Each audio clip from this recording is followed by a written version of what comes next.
الحمد لله نستعينه ونستغفره ونعوذ بالله من شرور أنفسنا من يهد الله فلا مضل له ومن يضلل فلا هادي له ونشهد أن لا إله إلا الله وحده لا شريك له ونشهد أن سيدنا ومولانا محمدا عبده ورسوله أعوذ بالله من الشيطان الرجيم بسم الله الرحمن الرحيم ولله على الناس حج البيت من استطاع إليه سبيلا ومن كفر فإن الله غني عن العالمين قال تعالى في كلامه المجيد وفرقانه الحميد وأذن في الناس بالحج يأتوك رجالا وعلى كل ضامر يأتيك من كل فج عميق يشهدوا منافع لهم قال تعالى في كلامه المجيد وفرقانه الحميد وليطوفوا بالبيت العتيق قال تعالى في كلامه المجيد الحج أشهر معلومات فمن فرض فيهن الحج فلا رفث ولا فسوق ولا جدال في الحج وما تفعلوا من خير فإن الله به عليم قال تعالى في كلامه المجيد وفرقانه الحميد يسألونك عن الأهلة قل هي مواقيت للناس والحج وليس البر بأن تأتوا البيوت من ظهورها قال رسول الله صلى الله عليه وسلم بني الإسلام على خمس شهادة لا إله إلا الله محمد عبده ورسوله وأقام الصلاة وزكى الحج وصيام رمضان متفق عليه قال تعالى في كلامه المجيد والفرقان الحميد وحرم عليكم صيد البر ما دمتم حرما واتقوا الله الذي إليه تحشرون ما كان محمد أبا أحد من رجالكم ولكن رسول الله وخاتم النبيين وكان الله بكل شيء عليما إن الله وملائكته يصلون على النبي يا أيها الذين آمنوا صلوا عليه وسلموا تسليما اللهم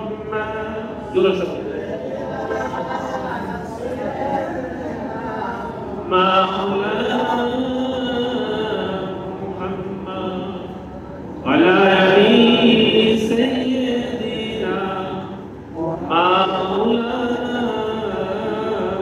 محمد اللهم صل على سيدنا محمد على يمين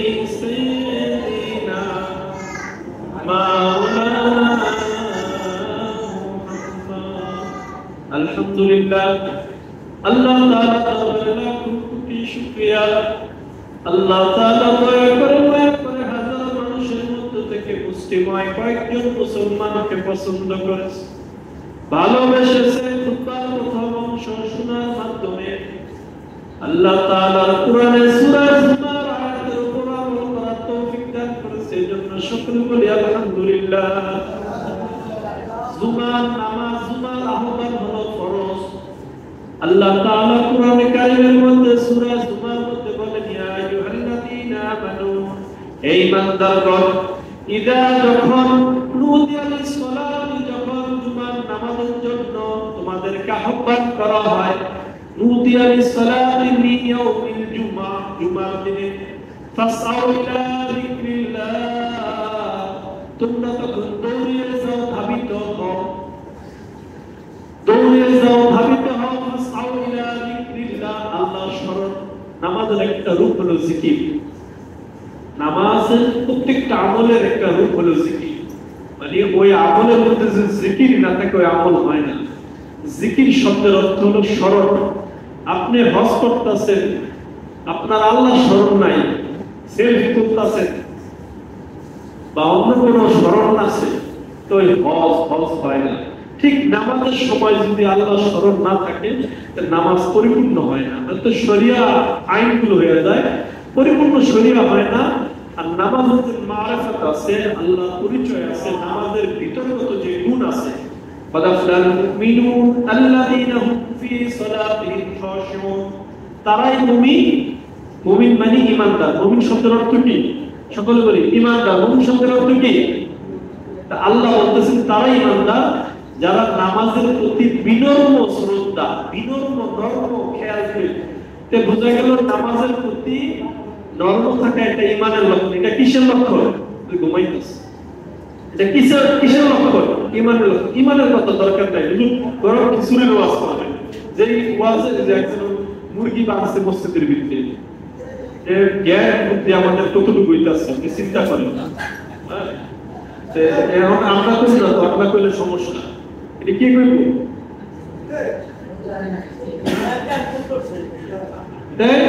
ঈমান। নামাজের সাথে কি ঈমানের সম্পর্ক? নামাজের সাথে কি জ্ঞানের হয়ে যাবে। যদি কথাবার্তা ঠিক মতো না শুনেন, সবার হয়ে যাবে, এটা বুঝবেন না, অটোমেটিক হয়ে যাবে। ইসলাম যে মানে, একটা মানুষ দেখবেন ধর্ম তার স্ত্রীর দিক তাকাই তো আপনার ভয় লাগবে। আর যে ইসলাম মানে না, কুন্নার পিছনে নিজের পেট আর পিঠ বাইর করে যায়, তো ভাবি এই জামাটা, এই শাড়িটা কিন্তু আমি পছন্দ করছি, যে শাড়ির গুণগতটা কি বাইরে গেছে। আবার দেওয়ালে পছন্দ করে দেয় বাবিদের শাড়ি। কমন সেন্স মানুষের এত কমে গেছে। কমন সেন্স শুধু এটা কমন সেন্সের কোনো বিষয় না, তার পর্দার বিষয় না। আজকে যে বিষয় নিয়ে কথা বলতেছি, ঈমানের সাথে হজের সাথে সম্পর্ক। ঈমান, হজ, ঈমানের সাথে নামাজের সাথে সম্পর্ক, ঈমানের সাথে পর্দার সাথে সম্পর্ক। ঈমানকে আমরা কিভাবে আলাদা করি? আল্লাহ যেখানে আলাদা করে নেই, আল্লাহ রাসূল যেখানে আলাদা করে নেই, আমরা কিভাবে ঈমানকে আলাদা করি? আল্লাহ রাসূল, আল্লাহ তাআলা নামাজের সাথে ঈমানের সাথে সম্পর্ক তাকবীরা এই কথা বইলা ফেলায় আমাদের মুখের সামনে। তো বলি না, চার দোকান তোয়াজের জায়গা না, চার দোকান কি সাবান খোলা মাইন্ড করে। চার দোকানে হুজুরের মাস্তা শিখাইছে, এই মানুষগুলি মসজিদে কম আসে। যে মসজিদে আসে সে অর্ধেক মাস্তা জানে, 80% যাইতে যায়, আর 20% এক ফাঁকে হুজুরে জিজ্ঞেস করে। আর যে মসজিদে কম আসে ওই দেখবেন চার দোকানে ওয়াজ বেশি করে। আর এমন কথা বলতে পারে আমি উত্তর দেই না, কারণ ওখানে আল্লাহ রহমত নাই, মানুষের মধ্যে শোনা ইস্তেজা, মানুষের মধ্যে ধৈর্য, আল্লাহ কোরআন বুঝা, সেই মন মানসিকতা নাই। ফাট করে কয়ে দেখুন, বাপ দা হুজুর কথা, কথা তার হুজুর থাকে না, কথা কার থাকে? আল্লাহর কথা থাকে। যখন মানুষ আল্লাহর কথাকে অস্বীকার করে তখন কি হয়ে যায়? এই কারণে আমরা একটু কম কথা বলি। দেখবেন ছাত্র গানে গেলে মাথা তৈরি করি, কি করব? তখন তাদেরকে বলি আইসে মসজিদে আইসে বলি, তারপর বলে হেকমতে সহিত মসজিদে এসে নামাজের কথা বলি না, যদি কেউ কয়া ফেলে নামাজেরও জবাব দেই, তো অনেক মানুষই আবার নামাজের কথা বলে না। হযরত রহমাতুল্লাহ আলাইহি বলছে, বলবেন মসজিদে আসার কথা, কিন্তু মসজিদ অস্বীকার করলে গুনাহগার হয় কিন্তু ঈমান হারায় না, নামাজ অস্বীকার করলে। আমরা যে চারটোখানে দেখবেন বড় বড় আকর্ষণ হ্যাকমত থাকায়, কি হ্যাকমত, এই লোকটাকে এখন আমি একটা মাসলা বলবো, চার দোকানের সাথে গরম বয়ান দিতেছে, সে আমার মাসলাটা উজ্জ করবো, করার সাথে সাথে সে ইমান থেকে খারেজ হয়ে বলে নাউযুবিল্লাহ। আল্লাহ তাআলার দরকার নাই কোন সাহাবী বলার পর, আল্লাহ রাসূলকে শতককে দেখার পর চিরজীবনের জন্য জাহান্নামে গেছে বলে নাউযুবিল্লাহ।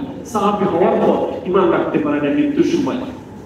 আবু সুফিয়ানের মেয়ের প্রথম জামাই উম্মে হাবিবা রাদিয়াল্লাহু তাআলা আনহা স্বামী, পরে আল্লাহ রাসূলের সাথে বিবাহ হয়েছে, এর আগে বিবাহ হয়েছিল সম্রাট কুরাইশ বংশের এক ছেলের সাথে।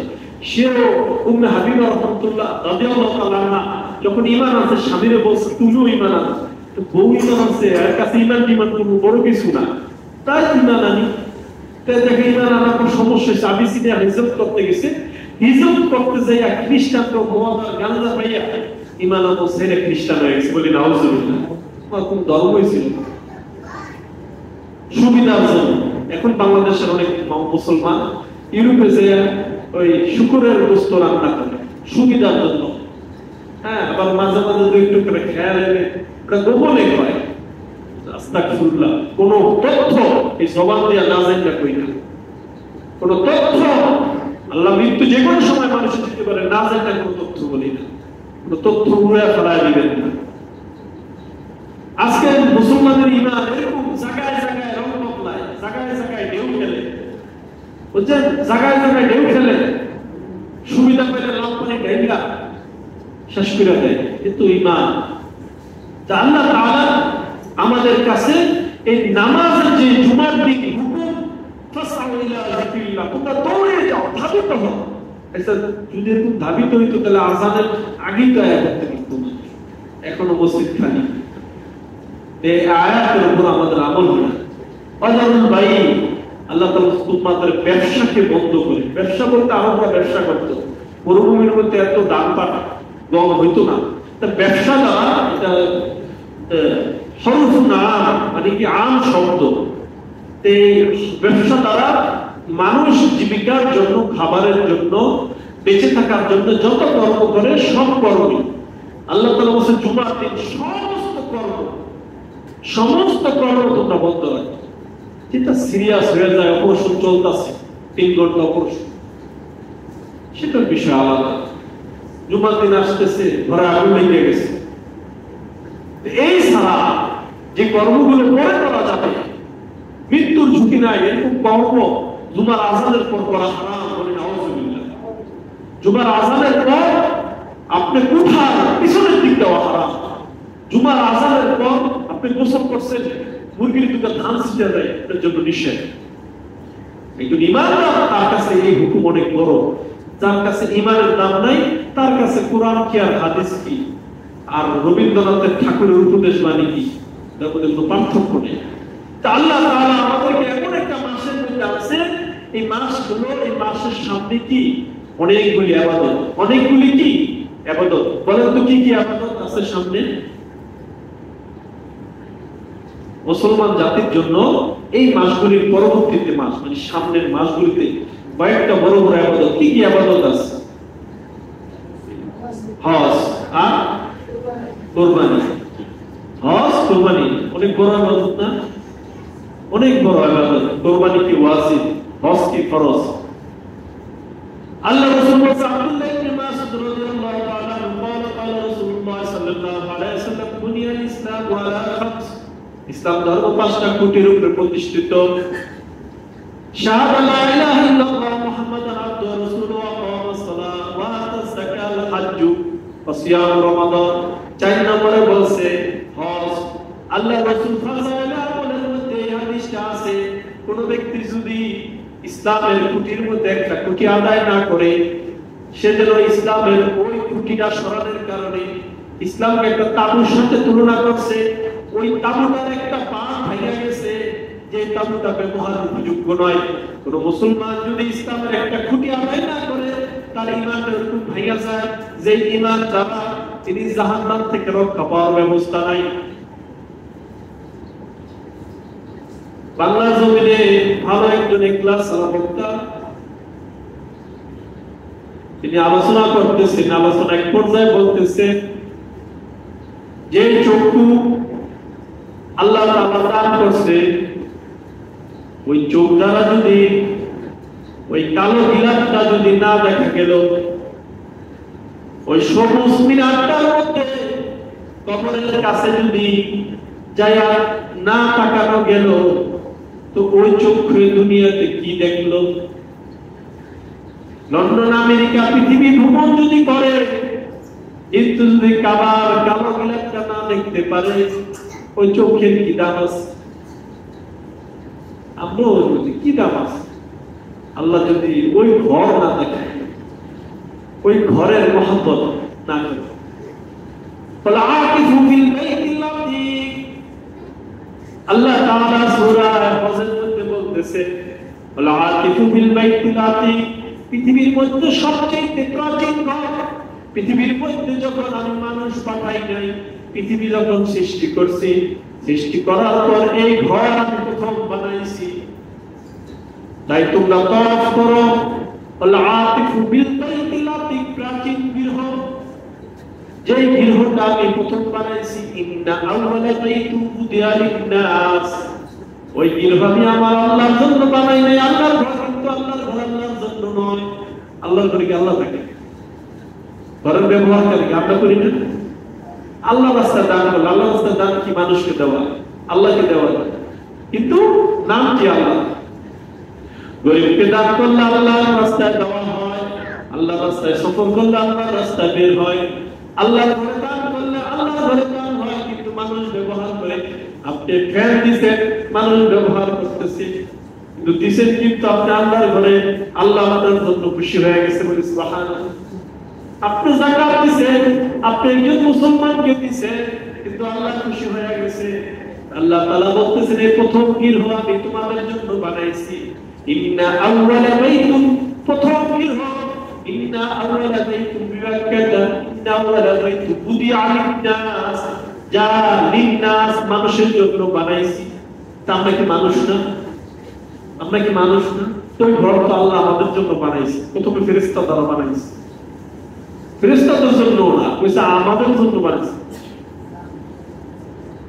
বুদিয়া লিন-নাস আল্লাযী বিবাক্কাতা, যা অবস্থিত বিবাক্কাতা, মক্কার মধ্যে, মুবারাকান হুদাল লিল আলামিন, এবং বরকত আছে এই বিশ্ববাসীর জন্য, বলি সুবহানাল্লাহ। তো বরকত তো দরকার, বরকত তো দরকার। কোন ঘরে না গেলে কি বরকত হইব? হ্যাঁ, অন্যান্য আমলের বরকত হইব, কিন্তু ওই ঘরের বরকত, কাবা শরীফের মধ্যে যে বরকত রাখছে, এটা কি হইবনি? তারপর টাকা আছে, গেল না আল্লাহর ঘরে, টাকা গুনলো, আল্লাহুমুত তাকাসুর,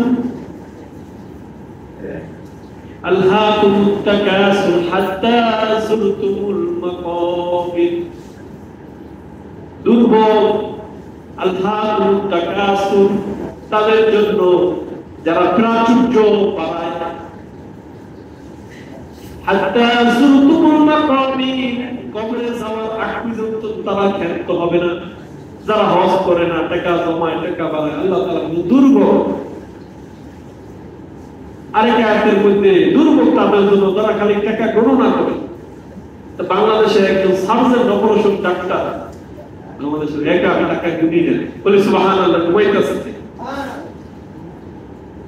আমি টাকা গুনি না, যতটুকু খরচ হয় খরচ করি।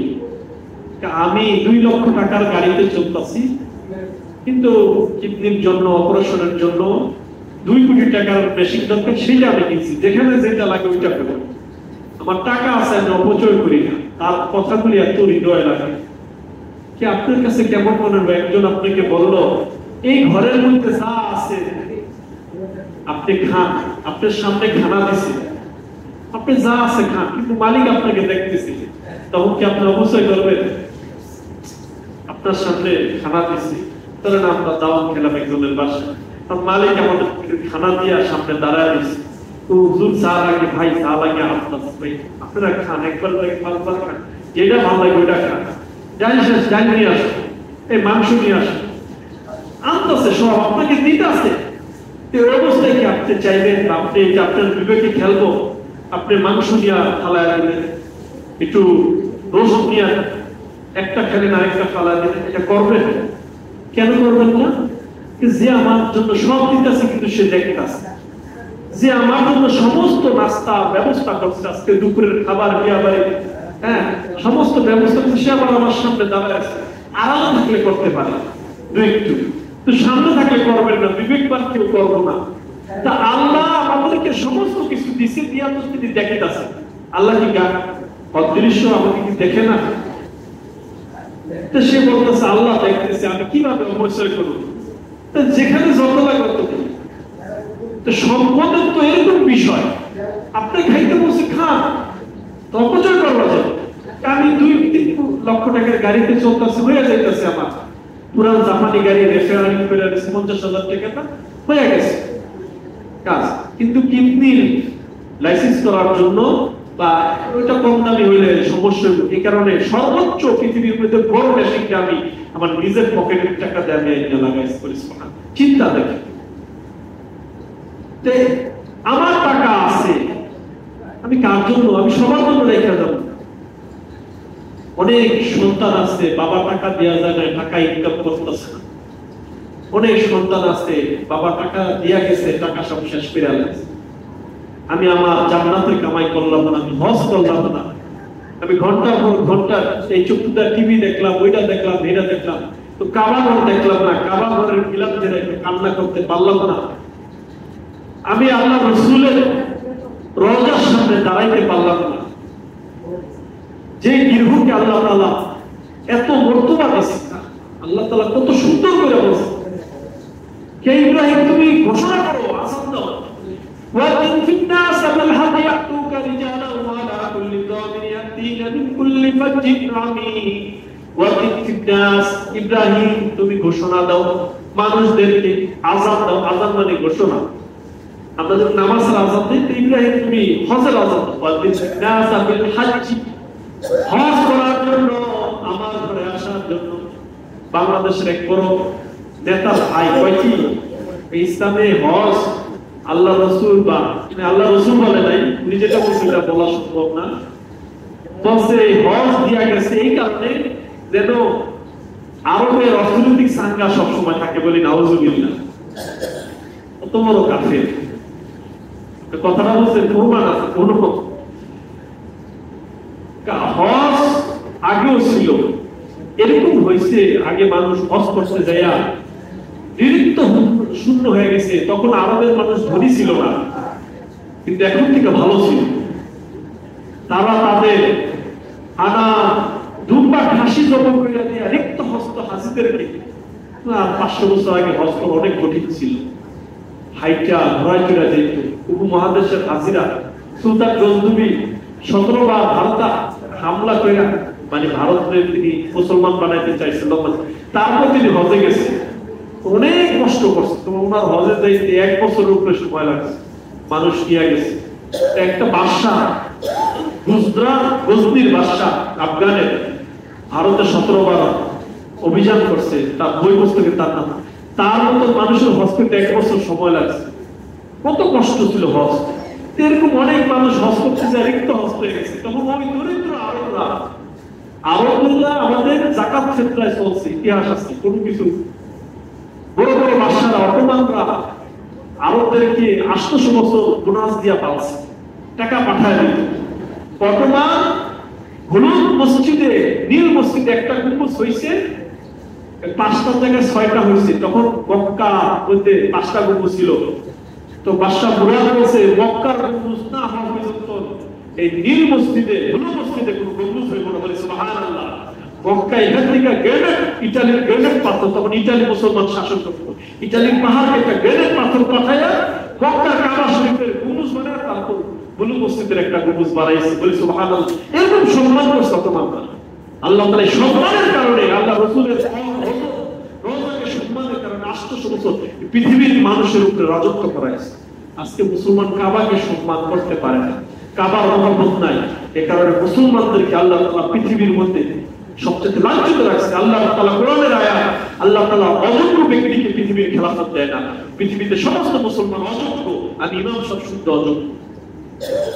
আল্লাহ তাআলা কোরআনে কারিমে অযোগ্য মুসলমানদেরকে, আল্লাহ অযোগ্য মানুষদেরকে আল্লাহ তাআলা পৃথিবীর রাজত্ব দেয় না। আজকে আমরা অযোগ্য। যাই হোক, কাবা শরীফের মধ্যে আল্লাহ তাআলা সেই ইব্রাহিম যোগ্য ছিল, তুমি এলান করো ইন্নাসুল হজ ইয়াতুকা রিজালান ওয়া আলা কুল্লি, তারা আসবে ইয়াতুকা রিজালান ওয়া আলা কুল্লি দামিন, তারা পায়ে হেঁটে আসবে। এখানে মাস্তা বলতেছে কেউ পায়ে হেঁটার জন্য বাধ্য নয়, যদি কেউ বাধ্য হয় মানে ইচ্ছাকৃতভাবে পায়ে হেঁটে, আমার টাকা নাই পয়সা নাই, আমি কাবা শরীফের কাছাকাছি গেছি, আমি তখন পায়ে হেঁটেও যাবো। কিন্তু ওই যে বাংলাদেশ থেকে একদিন পায়ে হেঁটে, এটা বলে কোনো খায়ের নেই, আস্থাগত ভাবে কোনো খায়ের নাই। এটা যদি সে করে তারা মানুষ ভাইরাল করতেছে, এটা তার বিষয়, তার যে একলাস আল্লাহকে আল্লাহ সওয়াব দিতে পারে। তো মাস্তাগত ভাবে কোনো খায়ের নাই। এখানে খায় কোনো ব্যক্তি টাকা শেষ হয়ে গেছে গা, সিরিয়া পর্যন্ত যায় না, টাকা শেষ হয়ে গেছে গা, হাজরাবাদ পর্যন্ত যায়, টাকা শেষ হয়ে গেছে ইয়েমেন পর্যন্ত যায়, সে যদি পায়ে হেঁটে হয় তারপর সে হজ করবে বলে সুবহানাল্লাহ। রিজালান ইয়াতুকা, তারা যদি পায়ে হেঁটে হয় হাসবে মিন কুল্লি দামিন, রিজালান ইয়াতুকা মিন কুল্লি দামিন, এবং কৃষ্ণকায় উঠে, যে উঠ চলতে পারে না, দুর্বল, ঘোড়া তো কথাই নেই, ওরকম উল্টো যদি থাকে, তার যদি পাথে হয়, তার যদি টাকা হয়, তাফসীর আল্লাহ তাআলা দুর্বল উঠে চলে যেতে গেছে, আপনি ইচ্ছা করে দুর্বল উঠতে না। মানিটা হইল কেউ যদি দুর্বল থাকে কিন্তু তার হজের পাথে হয়ে গেছে, হজের পাথে কি, এক বছর খাওয়া দাওয়ার পরে এরকম টাকা আছে যেন হজ করে আবার বাড়িতে আসতে পারে, হজ করে আবার বাড়িতে আসতে পারে, এক বছর খাওয়া দাওয়া ঋণ শোধানোর পর এই পরিমাণ টাকা আছে, তার জন্য হজ খরচ, তার জন্য কি হজ খরচ। কথাটা বুঝলেন? কারণ এটা কাবার কাছাকাছি যারা থাকে, এটা হজ কিন্তু প্রত্যেক বছর একবার জীবনে খরচ, একবার জীবনে খরচ। কারণ এর লিগা মানে মক্কায় যারা থাকে বা আরবে যারা থাকে প্রত্যেক বছর করতে পারে না, প্রত্যেক বছর করতে পারে না, কারণ প্রত্যেক বছর তার হজ খরচ না, নাগরিক খরচ 11 মাসে আসতেছে, একজনের নফল আয়োজনের খরচ, দুইজন তার এক অবস্থা না। তা আল্লাহ তাআলা দিয়ে তুকা রিজালান ওয়া আলা কুল্লি দামিন, প্রত্যেক কৃষ্ণকায় দুর্বল উল্টো যদি থাকে, উল্টোর পিঠে পড়া যদি তোমার টাকা হয়ে গেছে, ওই দেখতে পারবে না, আসো তাড়াতাড়ি আসো। মিন কুল্লি ফাজ্জিন আমি, মিন কুল্লি তোমাদের মধ্যে, মিন কুল্লি ফাজ্জিন আমি, তোমরা আমি হবা পরিপূর্ণ জায়গার মধ্যে আসো। তা হজের জায়গায় আপনার অর্থ সম্পদ হয়ে গেছে, আপনি বলতেছেন, আমি বলতেছি আরে পরের বছর যাই, পরের বছর আপনার অর্থ সম্পদ না থাকে, একটা অপারেশনে যদি 10 লাখ চলে যায়, তার সারা জীবনের জন্য সে গুনাহগার বলে নাউজুবিল্লাহ। কারণ ফরজ থাকতে সে করেনি, ফরজ থাকতে যাকাতের বিষয় কিন্তু প্রত্যেক বছর দেওয়া লাগবে। এই বছর আপনি দেন নাই, পরের বছর ফরজ আপনি আদায় করে ফেলাইলেন, আর যদি পরের বছর গরিব হয়ে যান, হয়তো 1 বছর গুনাহ হইল, পরের বছর আপনি যাকাত খাওয়ানোর উপযুক্ত, আমি যাকাত খাওয়ানোর উপযুক্ত হয়ে গেছি, দরিদ্র যে কোনো ব্যবসায় অবস্থান হয়ে গেছে, কিন্তু প্রত্যেক বছর গুনাহ হইল না। যে বছর যাকাত ফরজ হয়েছিল ওই বছর দিতে পারে না, তারপর বছর তার যাকাত তার উপর ফরজ ছিল না। তো হজ না করার কারণে তার কিন্তু প্রত্যেক বছর গুনাহ হইতেছে, জীবনে হজ না করার কারণে। এবার সে বলবো আল্লাহ আমার সামর্থ্য নাই, আল্লাহ বলো সামর্থ্য কি দিছিলাম না? একটা কথা বলে বাংলায়, বলতে বলে ছাগল দেবো। আমি এখানে উদাহরণটা খাটানোর জন্য না, বুঝানোর জন্য, কারণ ওই সময় তাকে ধরতে সুবিধা হয়, প্রাণীটা কি তখন ব্যস্ত থাকে, হ্যাঁ প্রাণীটা তখন ব্যস্ত থাকে, তাকে ধরা যায়। অর্থ সম্পদ সবসময় এক রকমের আসে না, আল্লাহ তাআলা মাঝে মাঝে অর্থ দিয়ে আরো দেওয়ার জন্য প্রস্তুত হয়। আল্লাহ রাসূল বলেছেন যে হজ করে তাকে আল্লাহ তাআলা অর্থ বাড়ায় দেয়, সুবহানাল্লাহ। এই বছর হজ আপনি একা করছেন, দেখবেন যে একা একবার করে পরের বছর সেই স্ত্রী পুত্র লয়ে যায় করে, মানে কি আল্লাহ বাড়ায় দিয়েছে বলে সুবহানাল্লাহ। যা অনেকেই যায় স্ত্রী পুত্র লয়ে যায়, সন্তানাদি লয়ে যায়, ভাই বোন লয়ে যায়, একবার গেলে আরেকবার যায়, তো কি বাইরে যায়? আল্লাহ রাসূল বলেছেন হাদিসের মধ্যে, যে হজ করলো তাকে আল্লাহ তাআলা এইভাবে তাকে নিষ্পাপ করে দিল যেন এই মাত্র তার মা তাকে ভূমিষ্ঠ করলো। বলি সুবহানাল্লাহ। কত এক ব্যক্তি আল্লাহ রাসূল পাক সাল্লাল্লাহু আলাইহি ওয়াসাল্লামকে না দেখে ঈমান আনছে, ঈমান আনার পর শুনছে ইসলামের কালিমার বাণী ছড়ায় গেছে। এবার শুনছে আল্লাহ রাসূল তাকে মদিনায় রওনা করছে। দীর্ঘ পথ পেলেন তো না, আস্তে আস্তে অনেকদিন সময় লাগছে। আয়েশা দেখতেছে আল্লাহ রাসূল ইন্তেকাল করে কবরের মধ্যে শায়িত আছে। এই ব্যক্তি সাহাবী হয় না, কিন্তু তিনি কান্না করতেছে। গ্রামে চাষা গরিব মানে মজদুরি মানুষ, বেশি কিছু বোঝে না। তখন সে আল্লাহ রাসূলকে না দেখা মনের মধ্যে কষ্ট পাইছে। একটা কবিতা বলছে, ওই কবিতাটা সাহাবীরা এত ভালোবাসছে। সাহাবীদের মধ্যে অনেক সাহাবী কবি ছিলেন, আরবি সাহিত্য পারতো, আরবি সাহিত্য জানতো, কিন্তু ওই গ্রামের কৃষক আরবিতে এত ভালো পারদর্শী ছিল না। কিন্তু তার মনের আবেগে এমন একটা কবিতা বলছে, ওই কবিতাটা সাহাবারা ওই কাবা আল্লাহ রাসূলের রওজার মধ্যে লেখা রাখছে, আর এখন ওই কবিতাটা স্বর্ণের আকারে লেখা আছে। বলে সুবহানাল্লাহ। কেউ যদি আল্লাহ রাসূলকে ভালোবাসে, আল্লাহ তাআলা দুনিয়াতে তাকে ফিরিয়ে দেয় না, দুনিয়াতে তার সম্মান বাড়ায়, আখিরাতে ওই ব্যক্তির সম্মান কেমন হবে চিন্তা করে। বলে সুবহানাল্লাহ। ওই কবিতার অর্থের মধ্যে একটা আছে, আমি তার জন্য বেকুল হয়ে গেছি, আমি যার জন্য দেখা করতে আসছি, আমার অন্তরের আঞ্চার কমে না। আল্লাহ তুমি আমাকে শহরটাকে মাফ করিয়া দাও, আর বিরহবে আমার কলিজার মধ্যে ঠান্ডা করিয়া দাও। বলে সুবহানাল্লাহ। এই কথাগুলি সাহাবীদের এত আরো সাহিত্য ভাষায় বলছে। বাংলা ভাষা আরেক ভাষার সাহিত্য কখনো ট্রান্সলেশন হয় না, ট্রান্সলেশন সাহিত্য কখনো হয় না। আপনি কাজী নজরুল ইসলামের কবিতা সাহিত্য আছে সজীবের কাছে, আমার দেখে ট্রান্সলেশন কখনো হয় না, সাহিত্য ভাব। এখানে বলতেছিল, ও বাসা তুমি আমার কথা শুনে যাও, ইংলিশে কথা ও মাই ফাদার হিয়ার মাই টক, এটা কখনোই আসে না। যে মায়া ভালোবাসা সাহিত্যের মধ্যে আছে, তো ওই সাহিত্য এত ভালোবাসে সাহাবীরা, এত কবিতা জানতো সাহাবীদের মধ্যে, তো ওই ব্যক্তির ভালোবাসার কারণে ওই কবিতা আল্লাহ রাসূলের রওজার মধ্যে লেখা আছে। বলে সুবহানাল্লাহ। আপনি ভালোবাসা না, আল্লাহ রাসূলের রওজার কাছে যদি যায় আপনি আল্লাহ রাসূলকে সালাম দেন, আল্লাহ রাসূল বলছে সে যেন স্বয়ং আমি জীবিত দুনিয়ার মধ্যে আছি, আমাকে এসে সালাম আছে। বলে সুবহানাল্লাহ। এই ভাগ্য কার? ওই যে ফাঁকটা দিয়ে আল্লাহ রাসূলের রওজাটা দেখা কার হয়? কাকে দেয়? আল্লাহ যাকে ভালোবাসে তাকেই দেয়, যাকে অধিক ভালোবাসে তাকেই আল্লাহ তাআলা এই সামর্থ্য দেয়, তাকেই কোরআনের এতগুলি আয়াতের উপর, কয়টা আয়াত, আয়াতের উপর আল্লাহ তাআলা এত বর্ণনা করছে, এত বর্ণনা করছে। এই কাবা শরীফের বর্ণনা ফি আয়াত বাইনাত মাকাম ইব্রাহিম, এটা তো আমার ইব্রাহিমের একটা নিদর্শন। ওমান দাখালাহু কানা আমিনা, যে এখানে যাইবো আমি তাকে নিরাপত্তা দেব। বলে সুবহানাল্লাহ। আল্লাহ বলেন নিরাপত্তা দেব, জানের নিরাপত্তা, মালের নিরাপত্তা আল্লাহ তাআলা তার জিম্মা নিয়ে গেছে। আমার তো মনে হয় কাবা শরীফে কোনো রোগ নিয়ে গেলে আল্লাহ তাআলা ওই রোগ মুক্তি করে দিতে পারে। বলে সুবহানাল্লাহ। এটা বরকতময় জায়গা। ইমাম মালিক রাহমাতুল্লাহ আলাইহি 10 বছর মক্কা মদিনার মধ্যে ছিলেন, কখনো মক্কা মদিনায় গরম বালুর মধ্যে সুতা করে নাই। বলছে আমার রাসূল এই মক্কা মদিনার বালুর মধ্যে হাসছে, ওই বালুগুলো যদি আমি জুতা পরি আমার পায়ে লাগবে না, যদি একটা কণা আমার পায়ে লাগে কাল কিয়ামতের ময়দানে আল্লাহ যদি বলে তোমার পায়ের মধ্যে আমার রাসূলের পায়ের ধুলা লাগছে, এই উসিলায় তোমাকে আমি মাফ করে দিলাম। বলে সুবহানাল্লাহ। কিসের ভালোবাসার সম্পর্ক? এটা হলো ভালোবাসার সম্পর্ক।